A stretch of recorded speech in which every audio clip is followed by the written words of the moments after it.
now. I think we're good with that. Nope, that's the wrong button. Hey, it's cursor. I know you guys have seen this already, but we're going to watch it again.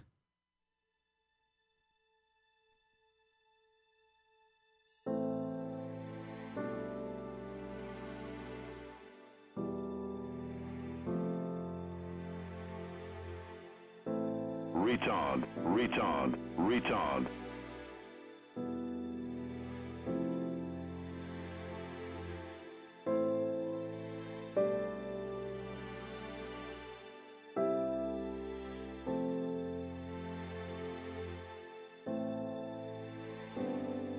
Retard, retard, retard.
Hello, everybody. Welcome aboard. It's good to see you. You may have noticed a couple weeks ago that some of your favorite YouTube and Twitch personalities were absent for a few days on secret business. As many of you have probably guessed, the reason for this absence was to attend an event hosted by Microsoft showcasing their upcoming flight simulator. This event was attended by YouTubers, streamers, and press from all over the world, and was also staffed by quite a few of Microsoft's own employees. Before we get started, as mentioned at the beginning of the video, most of my expenses for this event were covered by Microsoft directly. I just want to stress this doesn't impact my view of the sim in any way, but I want to let you know just so you can develop your own opinions. So to start the day off with, we were given a presentation by several developers from Asobo Studios and Microsoft, where they discussed the sim in quite a bit of detail. During the presentation, they hit on what they considered the four main aspects of the game: world, weather, aerodynamics, and cockpits. I want to briefly discuss each of these points as I saw them, and then we'll talk a little bit about how the rest of the day went and what some of my opinions on the sim were. So let's start talking about the world. The team mentioned they're pulling in data from numerous different sources. The data is being stored in Microsoft Azure. There's I think they mentioned 2 petabytes of data, and then streamed out to the client in real time. The world is built in multiple layers to account for varying levels of connections, starting with a base mesh and standard textures, and then builds all the way up to a fully photorealistic world using Bing Maps and data from other sources. They mentioned that where supported, they also use 3-dimensional scans of the world and present terrain, buildings, landmarks, and whatnot as they appear in real life. I was pretty blown away by this when I loaded up at my local airport and actually flew over my damn house. They mentioned that data is cached on the client side on a first and last out basis. So what this means is that they stream the data out to you, and whatever you haven't used for the longest amount of time, they then delete that and make some space for new stuff. The cache size can be adjusted as you see fit. You can also manually specify the areas that you want downloaded, and the developer stressed that doing this would allow for an offline experience that mimicked what you would see in the online world as well. Probably something that's very important if you're going to be flying consistently in the same area, if your internet connection's not so great, or anything along those lines. So after the world, they hit on the weather. And to put it simply, the weather is nothing like you've ever seen before. I had a chance to speak directly to one of the developers about the weather engine, and he told me that they're building out the weather using information from satellite data to draw the clouds, and then pulling in information from other sources to draw things like the wind, the rain, and anything else that needs to be noted. One of the examples they gave us, they said they actually flew through Hurricane Dorian, and the sim depicted the clouds almost perfectly. I guess the wind sort of left a little bit to be desired, but the clouds were almost perfect. They were pretty blown away by that as it was. Unfortunately, they didn't share any of that pictures or anything with us. But that's all right. Weather systems appeared to move in real time, so we actually saw rain roll into a city and then roll out of that city as the sim sort of moved through its simulation. Clouds themselves made shadows on literally everything, including other clouds. And the effect of flying through a cloud felt pretty damn realistic. Like as you're flying into a cloud, you would slowly fade to being able to not see anything. And as you're coming out of the cloud, you would slowly fade to being able to see everything. No more pop to white and then pop out of white the second you enter or exit a cloud. It was pretty cool to see the visibility just gradually get worse and gradually get better. So the third topic they covered was aerodynamics. We all remember flying the virtual train ride that was FSX, and I can honestly say that is not the case with this sim. It appears that they're moving more towards the laminar X-plane route of drawing, or handling, I should say, aerodynamics and weather and whatnot. But I think it seems like they've taken it one step further. They showed us several depictions of how wind moves through the world. A couple examples of wind moving over mountains, one of which I'll show here on the screen. And then some other examples of what happens when wind hits a valley, and some examples that were really cool of what happens when wind hits other clouds. Flying airplanes into big clouds like that, you definitely felt the bumps and the bruises and everything else. And there were a few times where it's like, I don't think I'd want to be flying my plane in this cloud, that's for sure. So the simulation itself is modeled by looking at the shape of the plane and every part on the plane itself. And I think this is pretty similar to what we have in X-Plane. The simulation models the air moving over all of the different parts, and then the plane reacts according to what you would expect. My experiences honestly were pretty spot on. Like the 172 behaved how I would expect it to behave. It stalled how I would expect it to stall, and it spun how I assume it would spin. I haven't spun a 172 yet, but it was pretty, like it all felt pretty good. Like everything was very fluid. There was a lot of movement. If you flew next to a mountain, you'd get a little bump here and there. If you flew next to the clouds and whatnot, you certainly got bumped around. And if you dipped your wing into some pretty big clouds, that wing certainly got quite the ride. I will say that the equipment they gave us kind of sucked. We had pretty cheap plastic yokes. I think they might have been Cytex. I would have loved to have been able to fly those planes using some higher quality equipment, because that definitely detracted from the experience of actually flying. So the last thing that we cover is cockpits. Visuals and sounds were for the most part pretty spot on. I felt pretty good about how things looked and how things sounded.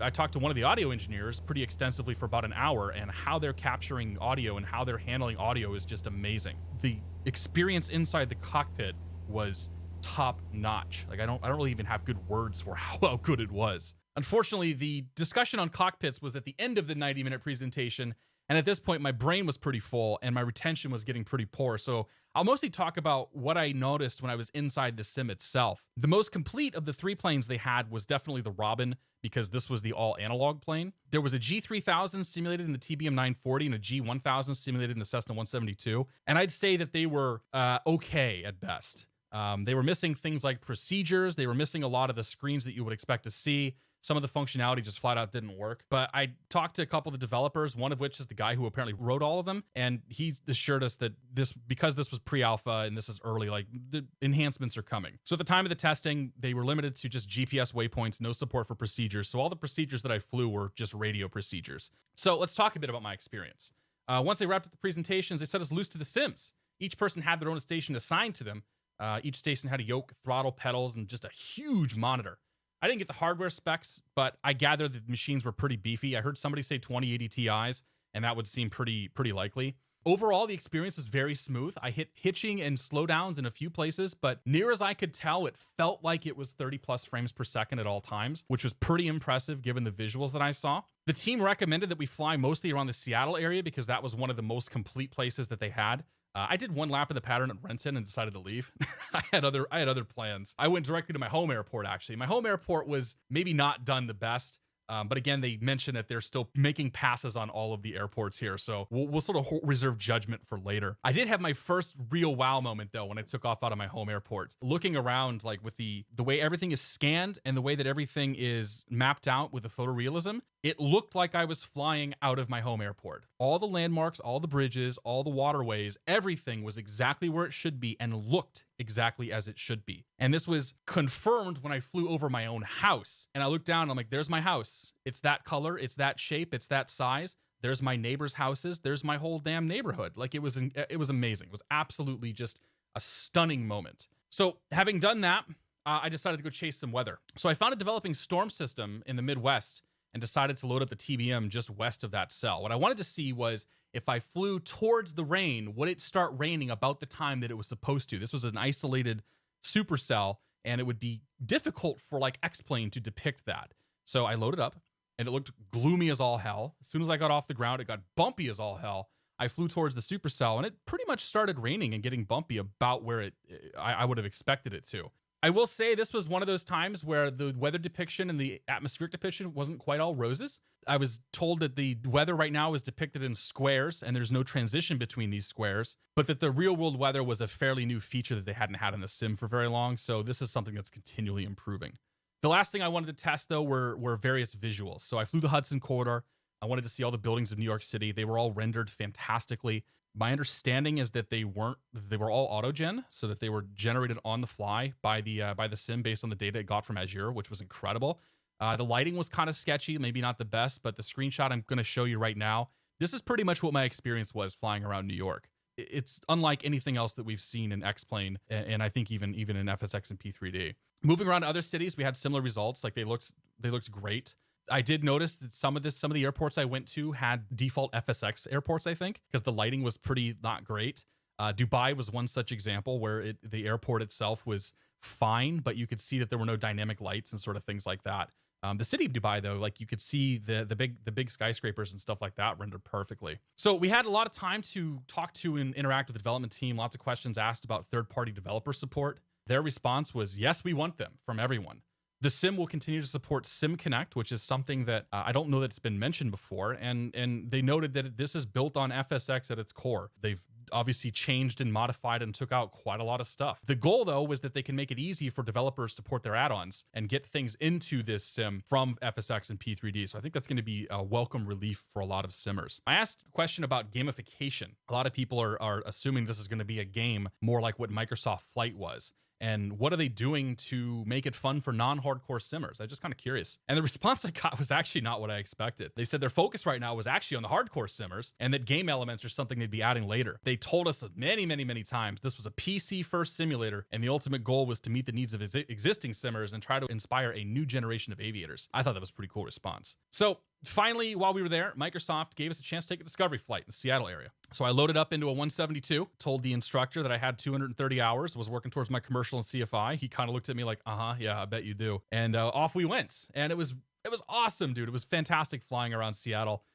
We were up there for, I think I got 1 hour on the Hobbs, and it was just a really, really, really cool flight. I think my favorite part of the whole day, though, when it comes to the real world flying, was watching people that had never been in a general aviation plane before and seeing the reaction on their faces when they got off that airplane. And they were just like, man, this is the coolest thing I've ever done. Like everybody was all smiles. To close this out, I want to say I'm really grateful to Microsoft for putting on the event and inviting us all out. The simulator's not perfect, but I really think it's going to set the world on fire. Like the potential of this thing is just incredible. And I definitely look forward to seeing how things are going to progress through the development process. I can't wait to see everybody's reaction the first time they get to see the tech and they get to experience the world that's being built here. I think it's just going to blow everybody away. I walked out of this event saying that this thing is living up to the hype that they are building with the pictures and screenshots that we've seen. So that's sort of my final words. Thank you for tuning in, and hopefully we will see you very, very soon.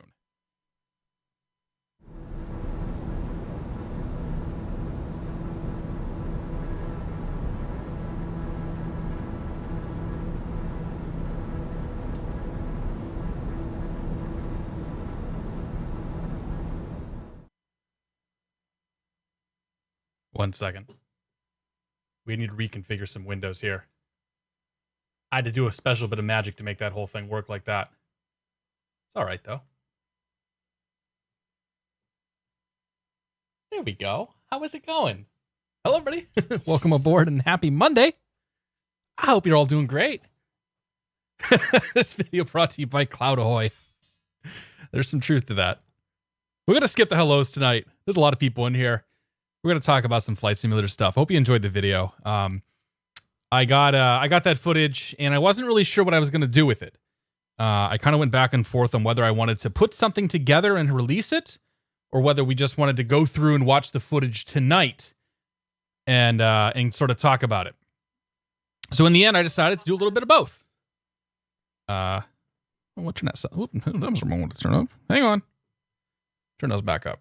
So let me say a few thank yous, and then we'll go ahead and have some chats here. Watch the video 3 times now. I appreciate that. Video's doing okay. I think Frugal Pete's video is probably doing the best out of everybody right now. But that's kind of to be expected. So, Carnoxy TV, thanks for 8 months. I appreciate it. Excited for Microsoft Flight 2. Let's hope it's not that. Jay Cross, John, thanks for 30 months, man. I really appreciate that. Cheers.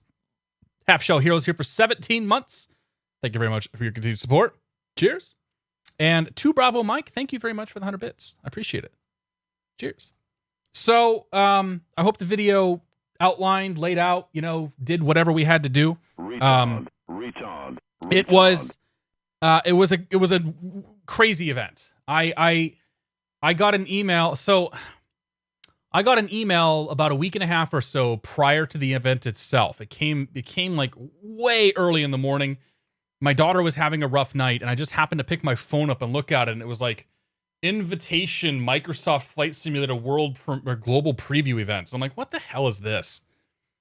And I'm like, this has got to be like some sort of junk mail, but it was sent to my business account.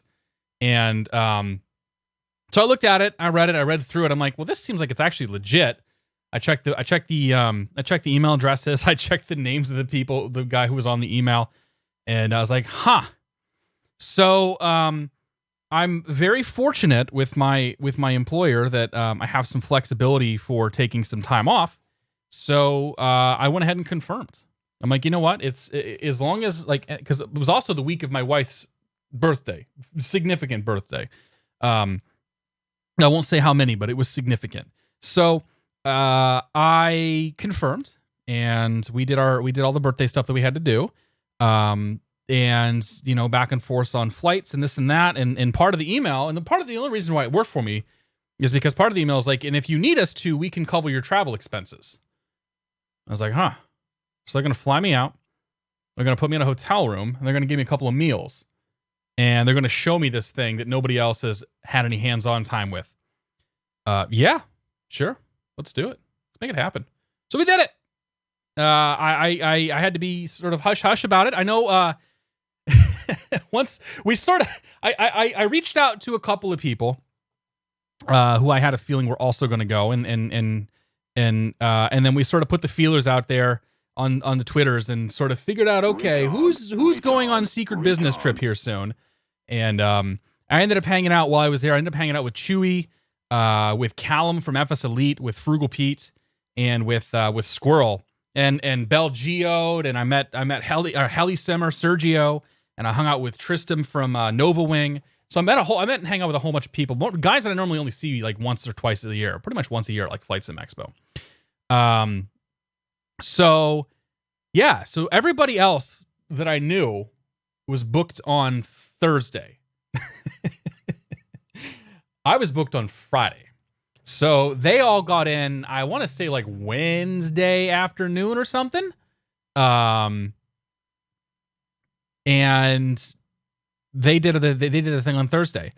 I flew out there. I got up real early on Thursday to catch this flight. I got some internet on the Alaska flight. I'll show you how early it was. Captain Canada, dude, I can't for the life of me figure out why you weren't there, man. Like, not to rub it in or anything. Like, I'm legitimately just like, huh. It was pitch black out when I went through security and before I took this picture. Like, that was sort of the state that the world was in. And that's sort of how I felt too. But yeah, so we did that. I made it my way to Seattle. I got an internet connection. I actually worked the entire way out there, which is a first for me on an airplane. I've done some light work before, but I like hardcore worked for like 4.5, 5 hours, I think. Made my way to the hotel. Miraculously, the hotel had a room for me at like 10:30, 11 o'clock in the morning, which was shocking to me. That never happens. So so I'd finished the day out working, and I had made arrangements with Frugal and obviously talked to Squirrel and Matt and whatnot, and like, hey, let's get together and let's have a bite to eat. And Frugal in his awesomeness actually dragged me out to the creator dinner put on. And our media contact, who was hosting this thing, was very, very, very surprised when I showed up and introduced myself. But he was like, we'll go for it, because I wasn't technically supposed to be there, even though like I pretty much knew everybody who was there. So they had a chance, the guys had a chance to brief me on sort of what to expect. I'm not a big fan. I don't care about spoilers generally. So I was like, all right, man. So I'm like, you guys lay it out. Tell me what it is. Tell me what's good. Tell me where the cracks are, and tell me any other things we need to make sure we find out so that we collectively have a solid amount of information. And we did that. It was a good chat. And then we hung out with Mr. Frugal and he had like this executive suite with an outdoor garden out back. So we hung out there for the evening, and we all just kind of chatted and had a good time. I was dead tired by the end of the night, but I still made it till like, I think midnight or 1 a.m. somehow. Which like I think I was up for like 26 or 27 hours. And I took a 2-hour nap, and that's about it. So yeah, I got up the next morning. Everybody, all those guys, we had breakfast, we met up, we said hello, and then all those guys left, and then I headed over to the event. And the event was at Rainier Air Services, I think. Rainier something or other. Is the FBO over in Renton. And Renton is where where Boeing makes the 737s, I believe. Which I learned that they can fly the 737s out of there, but they cannot fly them into there. So SeaTac is here. Okay, Seattle's up here.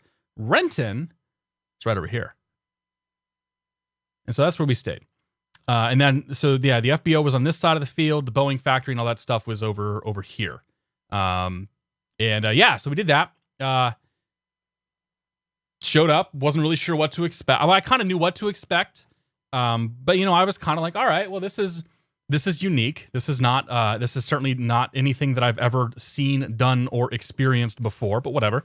But leading into this event, I was told that we weren't allowed to record screens. We weren't allowed to take pictures of screens. There wasn't really a lot of information they were able to give us, and I wouldn't be able to talk about any of it until today, which was very strange. And in addition, we also weren't allowed to record or take pictures of the presentation that we got at the very beginning of the whole thing. So we were given a 90-minute presentation where they covered the overview of the simulator. They actually did the trailer, the development preview trailer, ulater.com. This trailer that came out, I should be logged in, right? Let me in. This trailer right here, they showed us a version of this thing the day of the event. So we got to see that, and then they moved into showing us the goods, man. And so they walked through their four like right here, their four main pieces that are sort of like the pillars of this system: the world, the weather, the aerodynamics, and the cockpit. Like those are the four things they stressed were the most important, and they talked about them. And I talked about them in the video there, and we'll do questions. We will do questions, I promise, because we're gonna go through all the press videos and all that stuff. So we got lots of time for questions. So they covered all that stuff, and I'm sitting there. I first of all, this trailer, initially, I was just like, whoa, because we hadn't seen, ooh, hey, that's big.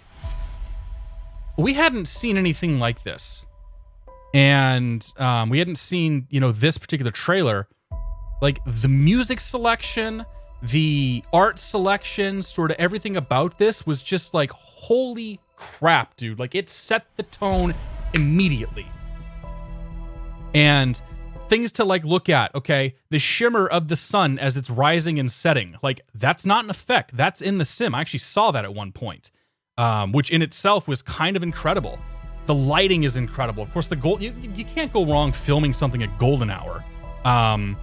And so they showed us this trailer, and nobody said a word. Like everybody just kind of sat there for a moment. I had goosebumps the whole time. I've never seen anything like this in my life before. Like you think from a technical perspective, like something like this is possible. Okay. When I think about, my knowledge of computer systems and everything else, I'm like, yeah, this is something that we should be able to do. This is no problem, right? And then you actually see it demonstrated before you in person. You're just like, wow. So we saw this trailer. We'll watch the whole thing, because why not? Yeah. I don't know what's coming. I think more updates are coming August or October 10th. So we saw that, and then they walked us through the presentations, talking about the four main facets of the game, and it was pretty it was super interesting stuff. And I kind of wish I would have taken notes, and I kind of wish I would have recorded the whole thing, but I figured there were so the day that I went, there were real news outlets that were there. Like there was a guy from Wired, there was a guy from Windows Central, there was a guy from EAA. Like I met a bunch of actual people who wrote actual articles and did actual reporting. So I'm like, you know what?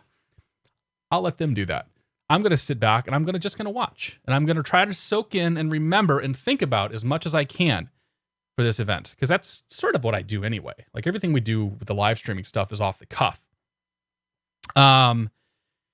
So yeah, yeah, Captain Canada, man. I really I don't have words for that. We'll talk about it in a second, dude.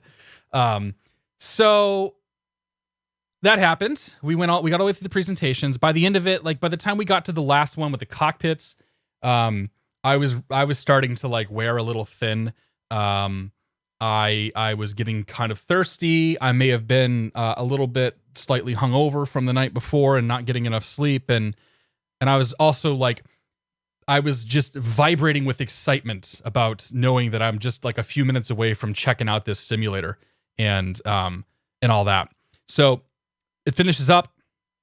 We make our way over to the sim room, and that's where we all have our personalized stations, which was a hoot. Actually, I think Paul and those guys have a better picture from their day where they have all of them in a row, and everybody's got their name on it. And everybody has their assigned spot, and there's all these super serious journalists and people like that, and I come rolling in like a badass, and I sit down at a thing that says catstrator. Now, I don't particularly dislike the name that I've chosen for myself, but there are times in a professional setting where it seems like maybe it's a touch inappropriate, but that's okay. So they recommended that we start off with the scenario in the Renton airport. Oh, that's what is that? Is that a glider tow? No, it's not a glider tow. Whatever. This was a pre-render. So they wouldn't allow us to take pictures of or video of the screen unless the intro video was playing. So that's all we had. So I sat down. They recommended that we go to Renton. So I went to Renton. I did some flying around in Renton. And I was like, all right, well, it's cool. Don't get me wrong, man. I was immediately just like, this is, first of all, the first thing I thought is, holy crap, this is incredible. I knew Frugal Pete had a reaction that I will not share on a family-friendly stream, but it was something to the extent of everybody else is screwed and Microsoft wins. This coming from the guy that had not so kind things to say when everything was initially announced. So I did the flight. I did one loop in the pattern around Renton. The Cessna felt pretty good. The yokes I immediately recognized were garbage. Those SciTech yokes are so bad. And if there's one bit of feedback I have for these guys, it's please, for the love of God, get better controls for showing off this piece of software. Get warthogs, get something better than SciTech yokes, because those yokes really detracted from the experience. And I think a lot of maybe some of the complaints about flight dynamics and sort of the jerkiness and the hitching and whatnot that you see is, I think a lot of it is the result of just those absolutely horrendous yokes. So I did my lap in the pattern. I professed my hatred for the yokes, but I felt pretty good about it. So I was like, all right, I'm done here. Let's go do some cool stuff. So the next thing I basically had a list of things that I wanted to do in the sim, just to kind of put it through its paces for my liking. So the next thing I did is I went to my home airport, and as I said, I loaded up in Beverly. The first thing I noticed is that at the tower at Beverly, there was. So let's do this. Maps. This is the best analog I have for what this all looks like for you. If I go to Google Maps, I go to nope, not that. I go to satellite view, and I go to 3D mode, and we'll zoom in on Beverly Airport. And so now we've got a pretty decent 3D representation of kind of how this thing looks. So there's the tower, and the tower is three-dimensional and yada, yada, yada, right? So I load up kind of right here, which is about where, because our planes, all of our club's planes are right here, these three. And where the tower is supposed to be, there's like this pillar of dirt that sticks up as high as the tower is, and it's textured with like grass and dirt, and it's very much not correct. So that was the first thing I noticed. And then I go to taxi. I start the plane cold and dark. It's a 172. Start it all up. The plane sounds fantastic. Like, it sounds great. There's no priming required to start the airplane. So that's sort of one of the first things I wanted to check. I'm like, can I start this fuel-injected 172 without using any primer? And I could. Whatever. So I started taxiing. My plan was I'd taxi. The wind's preferred runway 16. So when we start over here, okay, we taxi across 16. We taxi all the way down here. We hang a right. We hang a left. We do our run up over here, and then we take off of 16.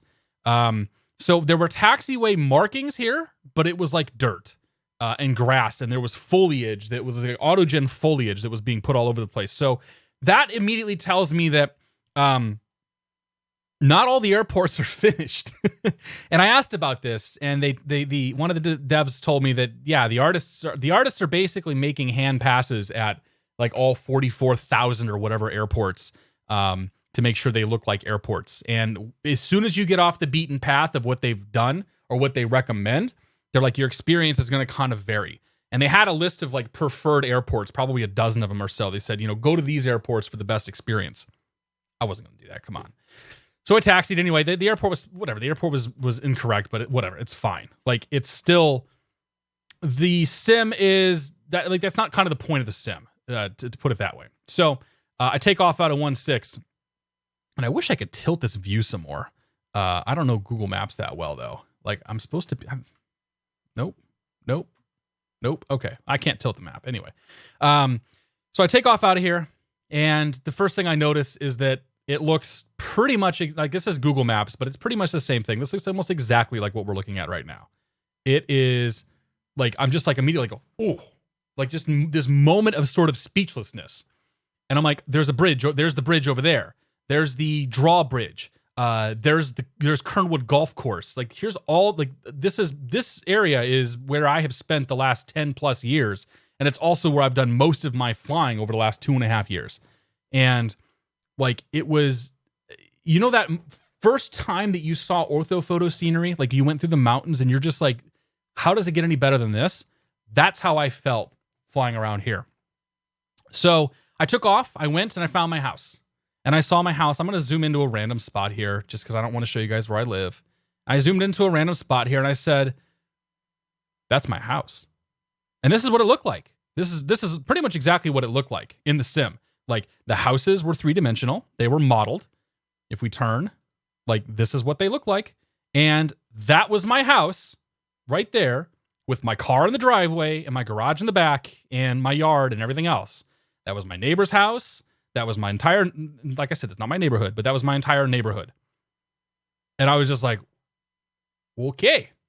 So they didn't lie when they said you could find your house. Now, I will tell you the one caveat to what we found. I was talking to somebody earlier that lives down in the New York, New Jersey area, a prominent business person in the flight sim world. And we were trying to find his house, or he was trying to find his house. And what we noticed was that there is a very clear line in some places where you have 3-dimensional data and you don't have 3-dimensional data. And if you happen to cross that line, you go from 3D houses to 2D houses in ortho. So this is one of the places where you're going to see some limitations, I think, of the tech. You only have the 3-dimensional data where things have been scanned. That being said, it's all cloud-based. So ostensibly, the data is just going to get better. Like, as the airplane decides to fly further west down this line here, then you're going to get not just this guy's house, but you're going to get this guy's house over here and kind of more and more of that sort of stuff.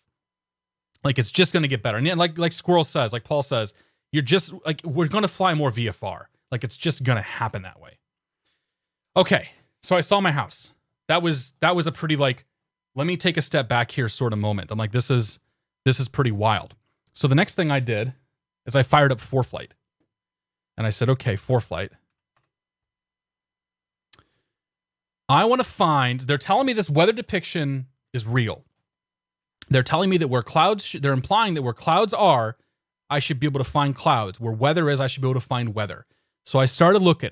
I was like, all right, what my goal is, I want to find an airport that is right near or right above or right around minimums, and I want to get that breakout moment. So I start looking around, and I find nothing. The whole freaking United States is basically VFR. However, I did find a supercell that looked just like this.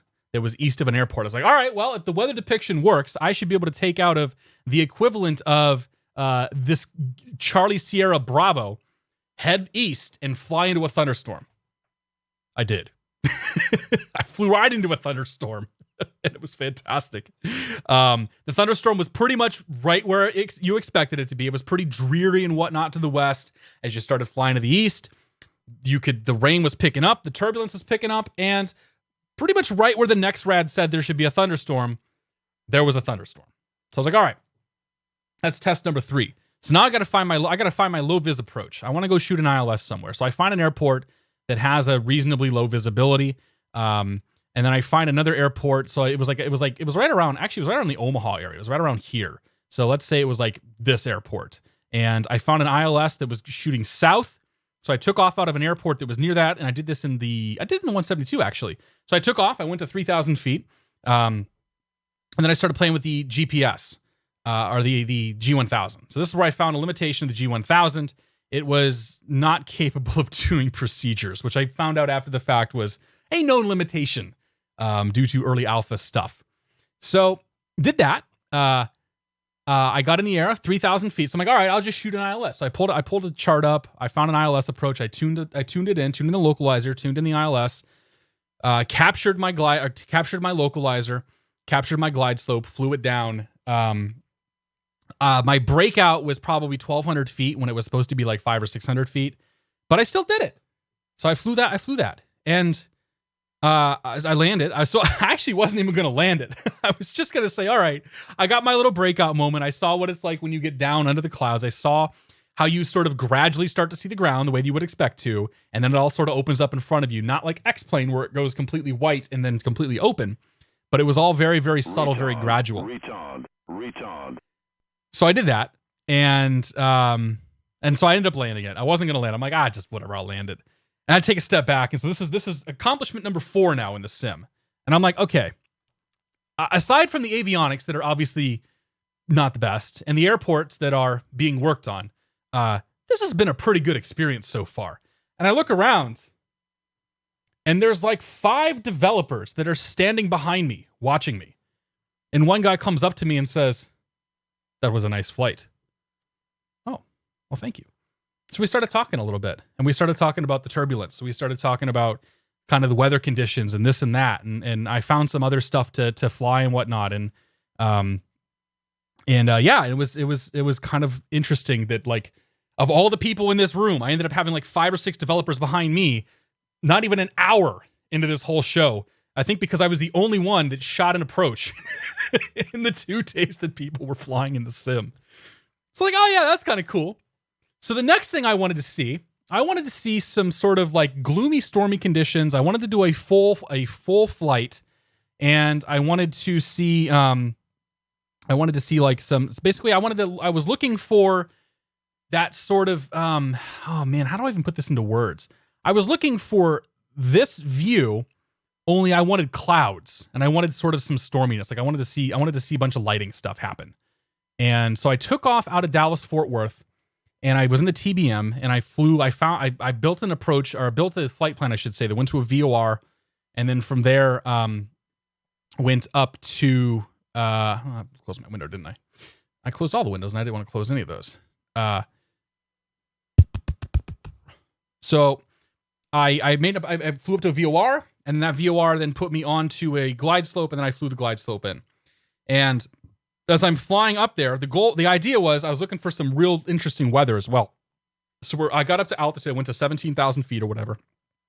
I'm flying, had a couple of moments. We go through clouds and whatnot. You get to bumps in the bushes and the things like that. And I look off to my left, and you see this just boom, this like explosion of clouds. And I look at the next rad, and sure enough, there's a squall line that's forming sort of west-northwest of me, and you could see that depicted in the sim. And this was also the same time that I happened to see the shimmering cloud effect that sort of happened, and that was pretty cool. And so then I flew in, and I had a nice rainy approach coming into the airport. I flew it like they warned me that the autopilot might fly a little bit left of center or right of center or something like that, and the autopilot didn't capture the localizer. So I spent the whole time like chasing the glide slope trying to come in. So I was like, you know what? Screw this. Put the wheels. I finally got the wheels down to the ground. I'm like, that was an awful approach. So I went back up. I went around. At this point, one of the developers is sitting next to me, who I later found out is Sebastian. And Sebastian's the CEO of Asobo Studio. And so he's talking about the weather. He's talking about the movement. He's criticizing his own simulator as I'm sitting here flying this thing. And we're talking about, some of the areas where like, oh, that's really neat. And some of like, maybe even some of the shortcomings and whatnot. I'm like, well, this is weird, but okay, let's go with it. So I went back around, I intercepted, I flew the approach, and it was fine. And I felt pretty good about that. And then we went into a developer Q&A. People have talked about the Q&A sessions. The things that we learned were third-party support is one of the things they really care about. PC first simulator, then Xbox comes sometime down the road. I asked about seasons. They said there will not be any seasons in at the release, but it's something they know the community is excited about and wants, so it's something that they're going to put on, they're going to look into post-release. People asked about VR. It's been confirmed there won't be any VR at release either, and at the moment there's no plans, I think, to pursue VR, or plans are down the road. They let you play under the hood. Now we didn't get to play under the hood. I didn't even bother to try to close the sim out. I wasn't going to push my luck there. There really wasn't any reason to. I asked about specs, though. I said, do you guys have any idea what your recommended and minimum specs are going to be? And the response I got was, that's sort of what the technical alpha and the betas are going to be for. Right now, the code is largely unoptimized. Somebody pointed out to me today that it's probably code that has a lot of diagnostics and sort of things like that. So we've got some frame rate stuff to gain. And it was just, there are videos out there of the developer talks. I highly recommend you go find one of them and watch them. They were super candid. They were super open. You didn't get the sort of, well, we can't really talk about that. Maybe a couple times you got that, but really not that often. So, did that, had some lunch. I ended up having lunch with the CEO of Asobo, Sebastian. We talked airplanes. He's a pilot, flies Robin. I can't remember if I think he's a licensed pilot. I can't remember if he's that or a student pilot. I think he's actually licensed. Most of the guys that are on the studio have gotten their PPL since starting on this simulator. And then I excused myself, went back in and did some more flying. And then it was my turn to then go flying in then I talked to the sound guy. The sound guy, we had a nice conversation about, happy to talk about that, but sounds are probably not the sexiest thing. And then we went up flying and we had a good time. And then that was pretty much the end of the day. That was it. And then I went home the next day and it was very strange. When I fired up X-Plane on Monday for the stream, I was just like crushed, man. I'm like, that it was such an incredible experience flying around in that thing and getting to experience that. And I'm curious when the tech alpha and all that stuff starts up, if when I get back in there, if I have the same sort of like fuzzy feelings about it that I have right now. I kind of think that I will. Yeah, so we went back to reality, and I had to keep it a secret. I couldn't talk about it to anybody. It killed me. I talked to my wife, and I talked to a few of my friends here that have nothing to do with any of it. But I'm like, I can't talk about this with anybody. The footage came late last week. I decided to put together a video on Saturday, and here we are today. So that was my trip to Seattle. It was a crazy couple of days, man. It was absolutely bonkers. So yeah, what I was hoping, what I guess we'll do is we'll watch some of the B-roll videos, and we'll sort of talk about, whatever questions you guys have. How was the Discovery flight? It was awesome. Let's do the Discovery flight last though, because everybody knows about, anybody who doesn't care about real world flying can peace out, because I've got video of that and we'll watch it later. I confided all the details with my child. My child knows a lot about Microsoft Flight Simulator 2020. Yes.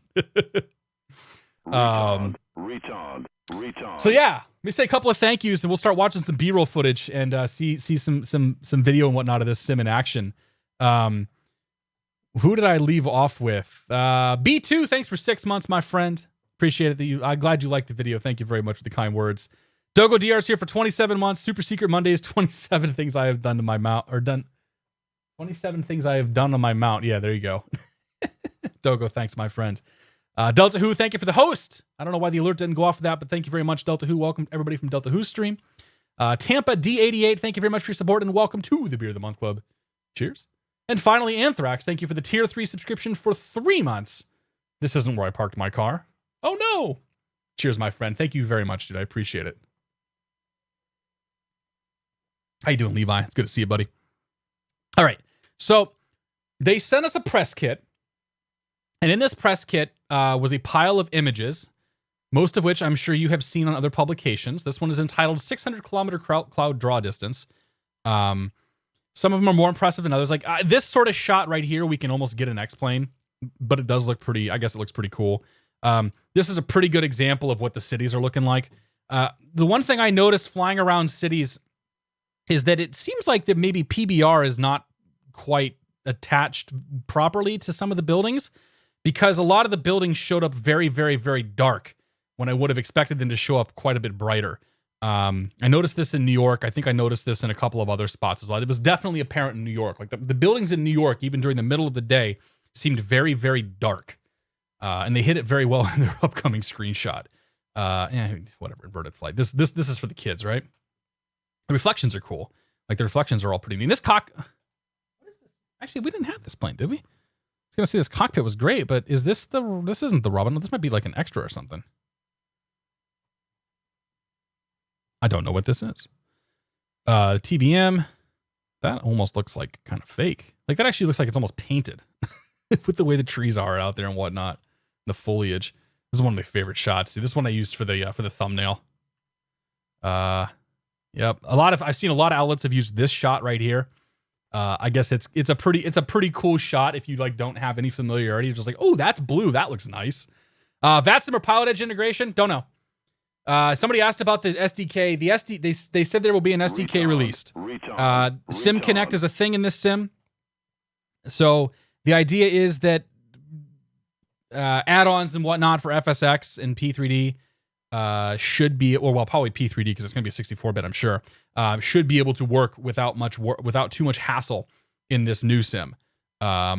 But yeah, Sim Connect is going to be there with some additional APIs and stuff like that. And I can pretty much guarantee you that VATSIM and Pilot Edge and iVow and everything else like that will be supported when this thing launches for real. That's my hunch. I don't know that, but that's kind of my hunch. I think this is Seattle, right? Yeah, this is Seattle. Or not Seattle, sorry, Salt Lake City. That's the airport over there and the salt flats down here. Well, I don't know if there's a salt flats or just, salt. That's cool. I have no idea where this is. Probably California or something. Who knows? That's New York. So the New York screenshot is interesting because this is where you can kind of see like. So my understanding is that these buildings are all like auto-gen, using the 3-dimensional data and the texturing and whatnot that comes from the mapping software, or that comes from the cloud and sort of all the like underlying tech for everything. And this is where I started to notice things like the MetLife building here. How do I zoom this? Can I not zoom this in further? There we go. This is where I started to notice things like the MetLife building and whatnot, where you can see the pixelation, you can kind of see some of like the darkness here, and it maybe doesn't shimmer and shine the way that you might expect it to. It's hard to tell in this screenshot, but it was something I noticed flying the Hudson Corridor. Don't get me wrong, it looked super impressive, but it sort of shows some of the drawbacks of, in my opinion, some of the drawbacks of the auto-generated stuff versus like something that has hands-on stuff like they had in Seattle. Because the Seattle scenery definitely looked like top-notch. Paris, I'm assuming that all of this was also generated automatically, but I don't know that for certain. I don't know, coastal stuff. Rain. So if you use their pre-built, so they had a collection of pre-built weather stuff, weather scenarios like rainy, cloudy, low clouds, high clouds, whatever, building storms, yada, yada, yada. You would get conditions that look like these. And these storms would actually be moving over time. So you could sit, if you just sat your happy butt right here, you could pretty much watch those rain showers as they roll through a city, which is pretty neat. And it was cool to like gradually lose the visibility and see like the lighting effects and everything else. And just, this was awesome to see these types of effects. I did a lot of flying around New York City in these conditions. They were especially proud of their auto-generated rainbows, which, don't get me wrong, it's pretty cool. But yeah, it was one of those things that was brought up more than a couple of times, and they've obviously want to highlight it because I think there's like 2 or 3 videos that show the rainbow that they gave us, and there's also like a bunch of pictures as well. If you rank default X-Plane scenery and Ortho and FS 2020 scenery, would you say it's like X-Plane 11 is like what? Dude, I have no idea, Anthrax, what you're asking about. Like, I would say this is by default better than any Ortho you're going to get in X-Plane. Even the places that aren't built up like this. Because they've gone through and they've done like they've had their AI go through and clean up like the coloring and remove clouds and stuff like that from the Ortho scenery. I like this shot. Building storms, basically just storms exploding all over the place. There are some artifacts in the clouds, and I'm not sure if it's a result of the picture or if it's the actual sim in the rendering engine. But I did notice this when I was putting everything together, that there was like some mosaicing here on the side of these clouds. So I know, I think some people might have pointed that out too. Cloud shadows. So clouds giving shadows and other clouds, yada, yada, yada. This was this was a really tough thing to explain in the video, but one of the cooler parts of the presentation that we got on weather was when they started talking about the way that atmospheric conditions and wind move over things like mountains. And they showed us this picture, which shows you the wind. It must be going towards, I don't know if it's going towards or away from the mountain. I'm guessing it must be going towards the mountain with it looking like that. And you can kind of see the turmoil and whatnot, the turbulence and whatnot as it gets there. I wish, and I'm sure they will show this at a later date, I wish that they had showed us one of the video. There's 2 little like short videos that we saw. One of them was a valley, and they showed the wind. So the valley goes like this. They showed the wind going perpendicular over the valley, and how the turbulence sort of like collected and pooled and whatnot in the middle of the valley. And you look at that and you're like, I don't want to fly in that stuff. Not a chance. Like, it looked like it was gnarly. And the first thing I thought is I want to take the simulator there. It was pretty neat. And then they showed pictures of cumulonimbus clouds, and they showed depictions of the wind hitting those clouds and how it would sort of wrap around the clouds and how it would hit clouds and sort of interact with clouds and whatnot. And you could visualize the turbulence and kind of all of the really crappy weather that was going to appear in and around that cloud, updrafts and sort of things like that. And those were 2 of the most impressive demonstrations they had. And I'm really upset that it wasn't part of the press kit. I'm guessing they're holding those back for their thing coming up down the road. And that was the last of the screenshots. So we'll watch some videos here together, and we'll talk about them, and we'll answer some questions too. I'm so sorry that I've missed most of the questions, but let's go ahead and we'll get them going here in a moment. So view details. So I guess we'll just run down. I know Chewy did this earlier, so if you watch Chewy's stream, this is all going to pretty much be repeat, but it's all right. We'll deal with it. Oh, hey, it's over there. All right, this is taking off out of Renton in the 172, as you can probably guess. How about any ideas about multi-crew? Nobody actually asked about that. Yeah, nobody asked about that stuff, so I have no idea. That was one of those things that FSX supported out of the box with the default planes, so you never know, it might happen. They did talk about limited multiplayer out of the box. My guess is they're going to largely rely on Pilot Edge and VATSIM and sort of third parties to make the multiplayer better work. I don't know. Air Force Proud asked about the multiplayer stuff. Imagine that.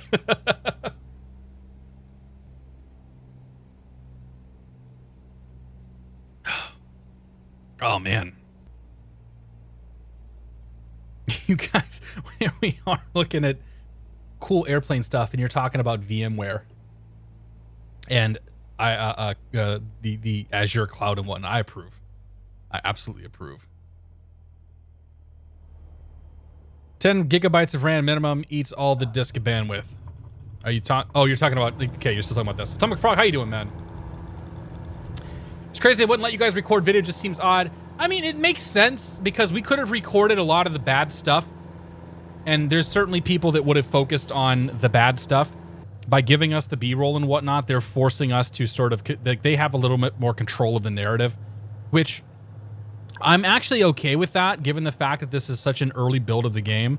Like, this thing is still over a year out. Or probably about a year out would be my guess from final release. And they've acknowledged that there's still quite a lot of work left to do. FPS looks about to be 15 to 25. You know, it's really tough to tell because you got to remember this is a 4K video that was recorded on a machine and then encoded and then sent over the internet, and I'm now decoding it, playing back, and then it's showing up. It's going through NDI, which is encoding again the video, shipping it over to my streaming PC, which is rendering it, making a scene out of it, making it smaller, compressing it, and then rendering it and sending it out to you guys. So, like, there's so many levels of compression and whatnot. Like, it's difficult. I would not judge visuals based on this here. What did I forget? Oh, they need to put their gear up. Put your gear up, buddy. Oh, yeah, that's a good view right there. This was the view I had coming into Renton.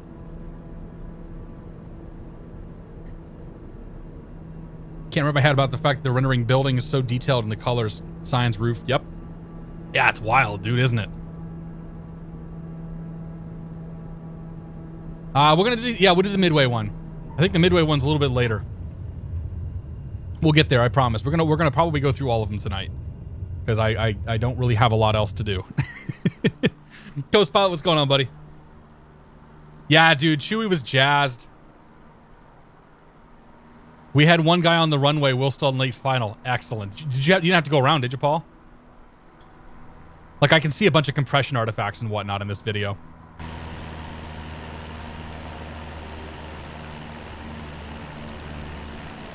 I'm gonna go ahead and kill that because we'll have that one coming later.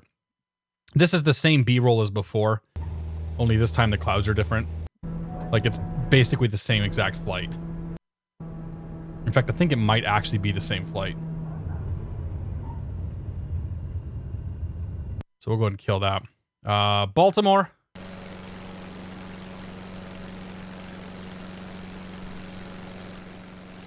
I'm not sure why they chose to include Baltimore of all places. Like, if you want to show a major city in the nation's capital area, my hunch is that you would want to choose DC. And I'd actually think to go to DC now that I'm thinking about it.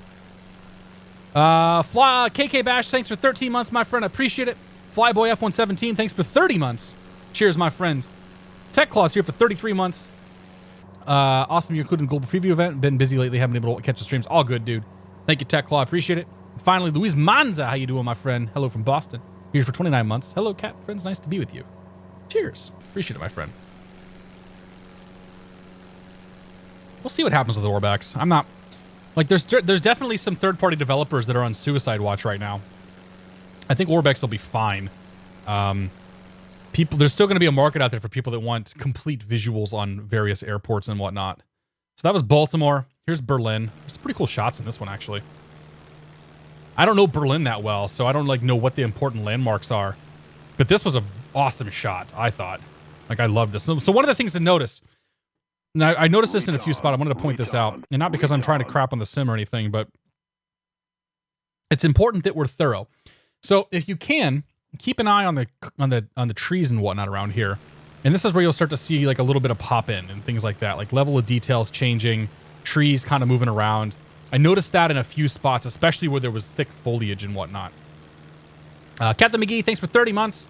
Does the Autogen do a good job of non-3D data areas with roads and bridges? Yeah, it did pretty good. So you get ortho photo scenery overlaid with what are eventually going to be region-specific buildings. There was a pop-in right there. So there's like definitely some level of detail stuff going on. But yeah, it seemed to do fairly well. I don't recall where I tested specifically that didn't have the three-dimensional stuff. Like I should have gone back to my hometown, but I literally started running out of time at some point.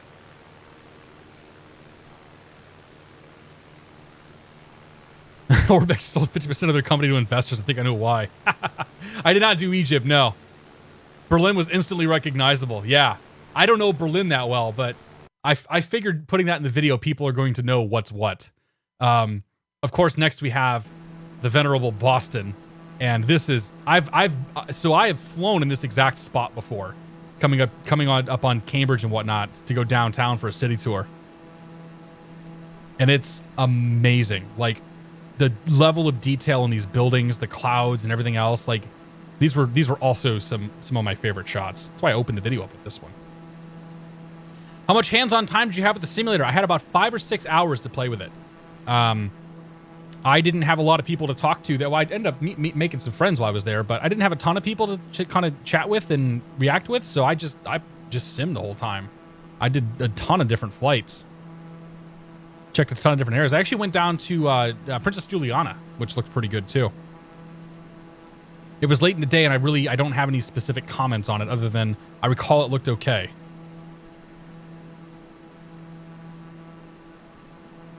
A good model of Baltimore is kind of rare in a flight sim. That's good to know. Did anyone test the crash physics? Nah, I didn't test crash physics. They said that there probably won't be any destructibility in planes because they're licensing all of these planes from the actual dev or from the maker. Oh, here's your midway scenery. So they're modeling they're licensing all this tech from the manufacturers, and most of the manufacturers get a little weird when it comes to like crashes, especially with airplanes. Mr. Zyson, how you doing, man? We're just hanging. What hardware were they using? I don't know the specs in the PCs. We had Thrustmaster rudder pedals, Cytec yoke, and a Cytec throttle quadrant, but I don't know what the specs were on the PCs. Hope they make a car mod so we can drive around the cities. That'd be pretty sweet too. Oh, that's a good shot. Now, I'm not really sure what's going on out here. The horizon's got some things going on, but it's okay. That's a good one. The sunsets were stunning. Like, the sunsets were just a work of art. Like, Gressler, what's going on? TBM compared to X-Plane, not really. Like, it handled pretty well. It sounded pretty good, but the overall, the avionics, the G3000 they put in there wasn't great. But the avionics are definitely a work in progress. So immediately, like if we were to compare this to the real G3000, you would note some fairly significant differences. Like definitely the saturation and the color levels of this thing. A lot of the buttons just simply didn't work. You could punch in basic waypoints and basic like navigation and whatnot, but there were no procedures that were loaded. No holds, obviously. None of the soft keys at the bottom here did anything. These buttons I don't think worked at all. There was a touch display that was down here where you did all your programming that was kind of confused the hell out of me. But yeah, as far as completeness of this thing goes, like it's definitely a pre-alpha product, put it that way. It's one of those cases, like I'm not going to sit here and tear apart the quality of the airplane because like that stuff's all going to get improved over time. Yeah, avionics are definitely going to be like their own beast. But they mentioned like putting in the framework to be able to support things like FMSs and McDo's and various glass avionics and things of that nature. So like it's one of those things that they're totally aware of. Lisbon in the Robin.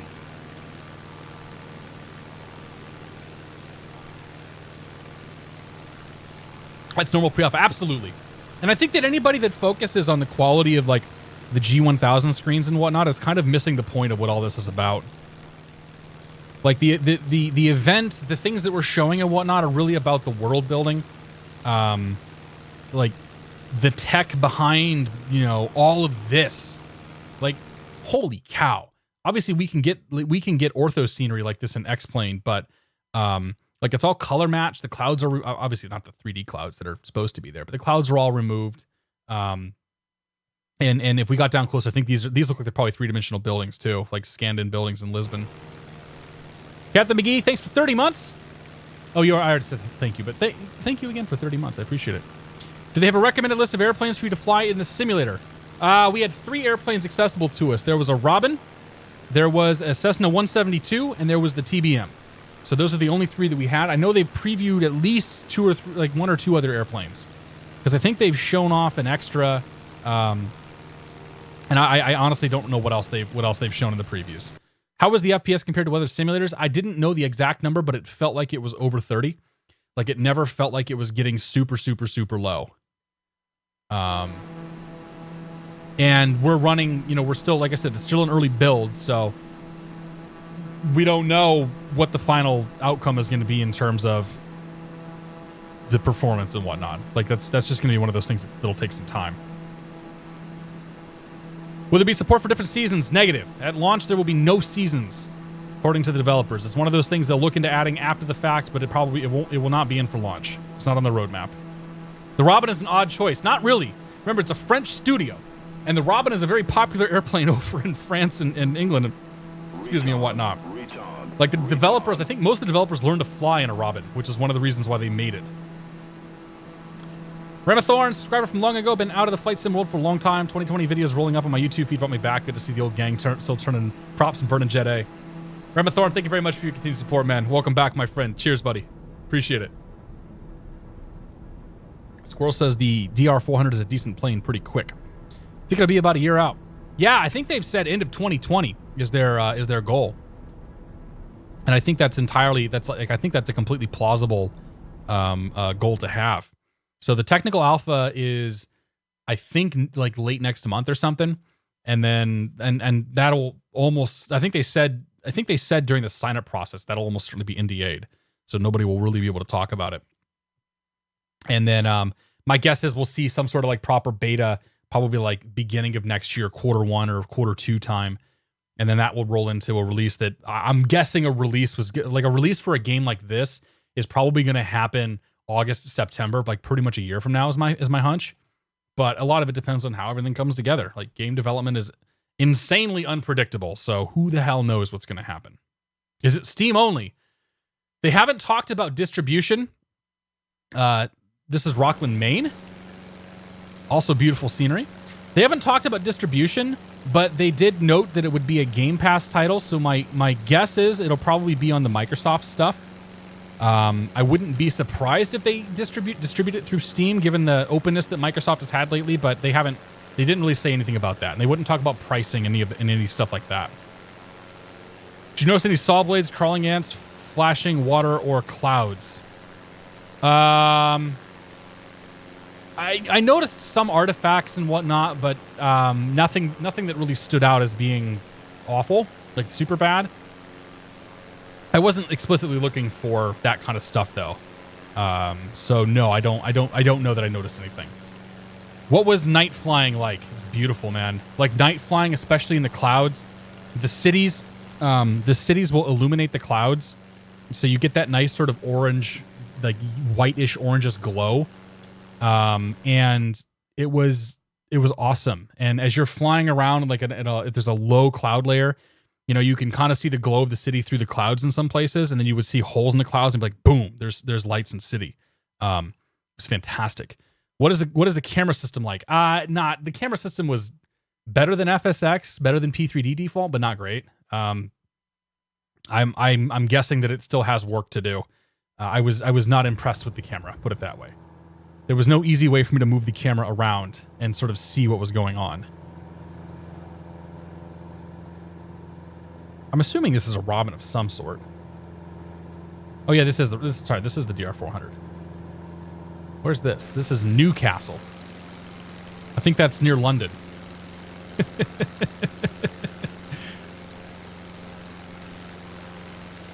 When I signed up for a tech alpha, there was an NDA that will have to be signed. Yeah, okay. Epic Game Store only. I don't think that's going to be the case. Yeah, I wasn't able to get any free camera movement going. I didn't look too deep at the controls though. I basically figured out how to use the camera, the controls that they had, and I just went flying. I was like, you know what? That stuff's all going to change. I'll worry about that later. Being on Game Pass does not make it sub-based. Every game on Game Pass is available for separate purchase. Exactly. But they have not talked about purchasing or ownership or anything like that outside of the fact that it will be on Games Pass day of release.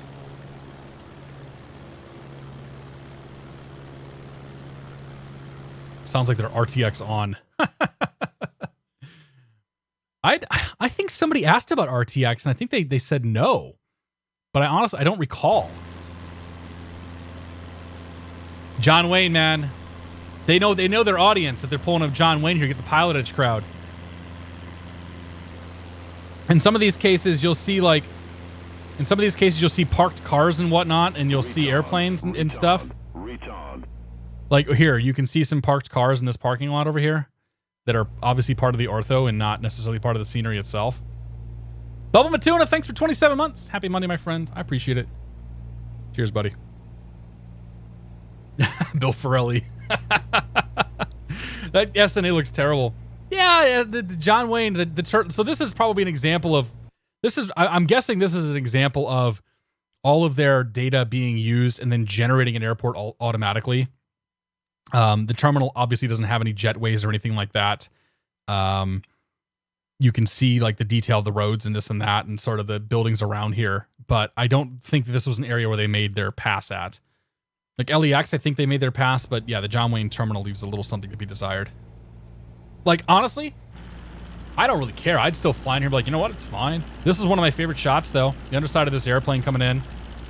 Like, it just looks, I think it looks so good. Ignore the fact that the terminal's not modeled. Eagle 11, what's going on, my friend? What is Game Pass? It's Microsoft's subscription-based video game service. So one of the things I noticed is that in the airports, we'll pause it here. In the I didn't go back far enough. In the airports that hadn't been like touched or redone, I saw this in Beverly. You see taxiway lines that are going across the runway. So you see the double yellow taxiway, and the single yellow taxiway going down the middle of it. So that was a pretty clear indicator when you saw that they hadn't done, like they hadn't touched this airport. Either it was default FSX or it was, you know, auto generated or something. In fact, there's a beacon light, which I think that's probably on top of the control tower. During the hands-on, did they have to reload over and over? Did you stay in game while switching airports? How bad was the boot time? So, good question. I never actually exited the sim. Every time I wanted to load up in a new plane or a new location, I would go back out to the main menu. I would select the airplane. I'd select the location. I'd select the weather that I wanted to start with, and then I would load in. And the load times varied drastically depending on, I'm guessing, whether I was flying in an area that had been preloaded, such as the area around Seattle, or an area that hadn't loaded anything up, which was likely like Dallas-Fort Worth. I doubt they had anything loaded. So load times were quicker than ortho scenery. Put it that way. They were quicker than the ortho scenery I had here in my sim. There were almost 30 PCs in the bay, and they had a 25 megabit internet connection that those PCs were sharing. But I didn't have any information on how much data we were pulling down, how fast we were going, what the CPU utilization or anything like that was. But load times were not insignificant, but they also weren't, like, the load times were faster than my simulator. Put it that way. Orlando was incredibly impressive. Like, this is a really cool demonstration of some of the photogrammetry and whatnot that they have. Like here, like the fact that they've got, like, the Amway Center has the text on top of the building. I'm going to say this was probably all, again, auto-generated. And you can kind of tell by looking, you can see some of the three-dimensional buildings and whatnot, how they've been drawn down here. And if we found, well, let's do this. Let's pull up our little Google thing.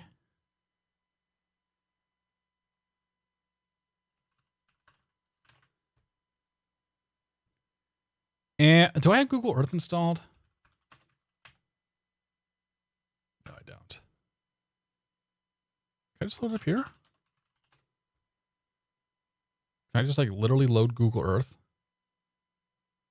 Versions. Earth on the web. Go!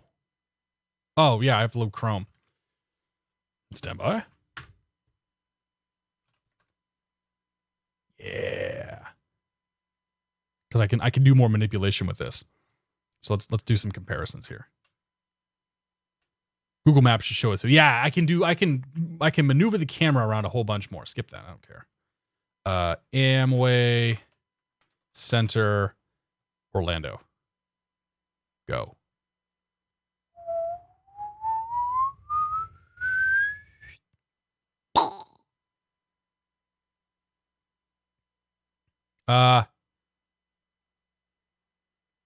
Yeah, right? That's pretty much it. How do I get rid of landmarks? I don't want to see any of that crap.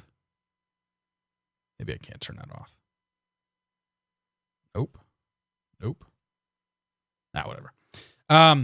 Yeah, so sim versus like what is reality, I guess. If we were to think about like where that's positioned, that's sort of right there. So you can see like they probably have done, like there's probably been some either automated or some sort of work done on these to make them look better. I don't know how to change. I don't know if we can change time of day at all in here. Probably not. You probably get what you get. But yeah, I mean, this is, I'm going to say this is, most of this stuff is probably built on very, very similar, if not the same data. Would not surprise me one bit. Now the car's the same. Well, there's the test. Oh no, you can see that building here is complete right there. And it's still under construction right there. So it's definitely not the same data. Huh. That's good to know. All right, let's go back to watching. Yeah, there's definitely some differences. So yeah, I don't know if this has been hand touched or if it's just relying on the auto gen. Just look at how much crap is being drawn there. Like all the trees, all the buildings, you know, the cars. Like they mentioned at one point, like they started talking about data sources, and they talked about shipping data and airline data and traffic data. And I'm like, excuse me, does that mean that you're going to show me like real ship locations, real traffic on the highways, and real airplanes flying around? And they sort of hinted at most likely. Is that Epcot? That is. There's Epcot. I hadn't noticed that before. That's cool. There's the big dome. So they sort of implied that, like, yeah, most likely they would they would have all of that, and they made sure, like they mentioned that in the presentation, that they're pulling in data from all that stuff. And yeah, so they actually were showing the location of real airplanes on the map within the client, but they didn't show them in the sim at all. How freaking cool would that be though? Like to have real, like a real airline traffic and whatnot in the simulator. That'd be pretty sweet. Maybe they're using an API from Flight Radar. Oh yeah, totally. No, they're definitely using an API from somewhere to pull that data.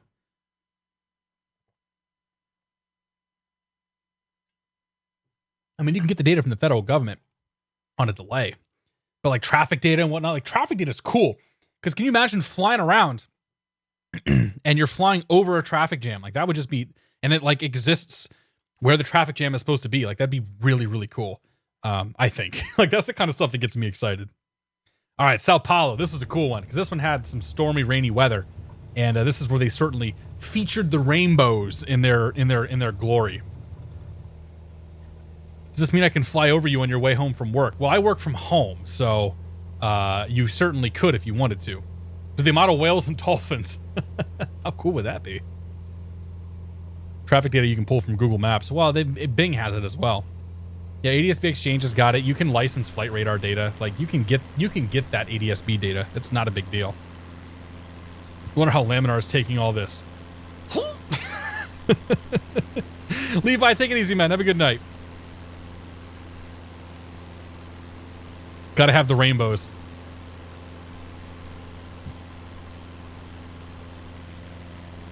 You can see like the rain and the weather, like the visibility drop as if you've got these big rain showers and whatnot out there.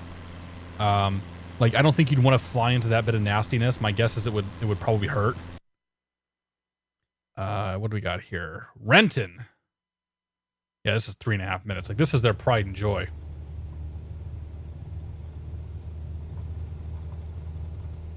So they definitely did a lot of work on this airport. They did a lot of work on Seattle, because they encouraged me to go check out Seattle as well. But a lot of this stuff has been hand touched, and it looks so good, man. How did the flight physics feel? They felt really good. The 172 felt like a 172. You know, you had to add the right rudder. It was difficult to feel like the flare and whatnot because the controls kind of sucked. I went on a rant earlier about the quality of the SciTech controls, and they simply were not good. But yeah, the flying felt fluid. Like one of the developers came up and he commented like it almost seemed like the plane was moving around too much. Like there definitely is some tuning to do one way or the other. But yeah, it felt pretty fluid. It felt like a real plane. And when you were in the TBM, like the TBM, you turned the yoke and there was sort of a delay when things happen because, you know, it doesn't happen right away because it's a bigger, heavier plane. Yeah, traffic brought to you by your finest local wine distributor. If there's any questions I've missed, please, you're more than welcome to post them again, and I will do my best to answer them. Well, the iPhone stuff pays the bills. Everybody's waiting on honeycomb yokes. What about the hardware that's going to be needed to run this thing? Any hints? Nah, no hints. They don't even know yet. The systems that we were running them on were, I think, pretty beefy. Like, I've heard 2080 Ti's. My guess is 9900Ks, because why would you build anything else? And I think I'd heard 32 gigs of RAM.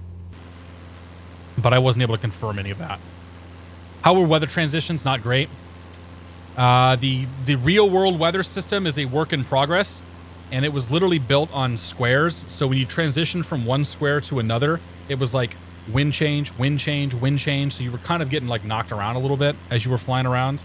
But that's one of those like, and one of the guys who works on the weather engines, like, yeah, that's something we're working on. Like, it's a pre-alpha thing. They encouraged us to fly around in these types of conditions where it wasn't real world weather, where we're using their preset stuff because it behaved a lot better. The real world weather engine was maybe the most pre-alpha of pre-alpha in the pre-alpha. How did taxiing feel? You know, I don't remember. I loaded on the runway most of the time just to get up in the air. I honestly, I don't have a good answer for that. I don't recall. I know braking felt okay. Braking didn't feel as touchy as X-Plane. You hit the brakes and you definitely didn't start veering off the runway immediately. So, but I don't have a good answer for that. I'm sorry. Of course, there'll be a Mac and Linux version. My guess is Mac and Linux support is going to come when xCloud comes out down the road, and you're going to be streaming this game and not necessarily playing it on your machine, but who knows? This is the new Microsoft, man. The Icon A5 in one of the preview images makes me hope there's decent seaplane physics. They talked about that too, modeling ocean and wave heights and stuff like that. They actually had an Icon A5 at the field that had like a Microsoft Flight Simulator sticker attached to the side of it. We all had to take pictures in front of it when we got off of our Discovery flight, which was kind of a hoot. Any sloped runways? They're all sloped from what I understand. Yeah, every runway, every surface has some sort of movement to it. It's my understanding, at least. I don't recall going to an airport where I knew that it was like that it was super slope. Like there's that one in the Himalaya that like you basically like you go down and then you're just like off the end. I did go to that, and that was pretty wild coming off that thing. But I don't remember seeing any slope runways. I didn't check. Atmospheric art is what grabs me the most. Dude, it's insane, Bob. It's just like, and you're flying around this thing. Like, all I wanted to do when I was in there was throw some headphones on, throw some music on, and like just go. Like if I smoked weed, man, this would be a point where I just like, I want to get stoned and fly around this world and just experience it. And this is a case. So here, I'll show you this. This appears to be a case where they haven't done a lot of stuff with this Ortho, because you can see, if you guys can see really closely here, you can see cars on the highway that are part of the Ortho scenery and not part of the actual 3D world. So, and that's stuff that I think they're using AI to try to get rid of that when they can. Valdu's is going to have a great time, Padawan. Absolutely. Captain Canada's going to have fun too. Yeah, it was a good time. When will it be available? 2020.